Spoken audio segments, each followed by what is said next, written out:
வணக்கம், நமஸ்கார்.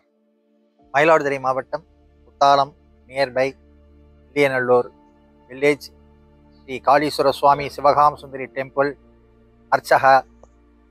நான் 30 இயர்ஸ் பணி புரிஞ்சுட்டு இருக்கேன் கோவிலில். எந்திர பூஜைகள், திருமணம், கணபதி ஹோமம், நவக்கிரக ஹோமம், ஆயுஷ்ய ஹோமம் எல்லாம் செஞ்சு வைக்கிறேன். லோகக்ஷேமத்துக்கும் கிராமக்ஷேமத்துக்கும் குடும்ப நலத்துக்கும் நான் இறை வழிபாடை கடைபிடித்து கொண்டிருக்கிறேன். அப்புறம் உலகத்தில் ஜீவராசிகள், பசு, பட்சி, ஸ்தாபனங்கள், நலபலங்கள்லாம் நிறையா விளையணும், எல்லாருக்கும் சுபிட்சமாக எல்லாம் கிடைக்கணும், இறையொருள் கிடைக்கணும் என்று இறைவனை பிரார்த்தித்து கொண்டுள்ளேன். தினந்தோறும் நித்திய பூஜைகள், கர்மானுஷ்டானங்கள் செய்து கொண்டிருக்கின்றேன். என்னுடைய குடும்ப நலங்கள்லாம் க்ஷேமமாக உள்ளது. இதே போன்று உலகமும் நல்லா இருக்கணும் அப்படின்னு இறைவனை பிரார்த்தித்து கொண்டுள்ளேன்.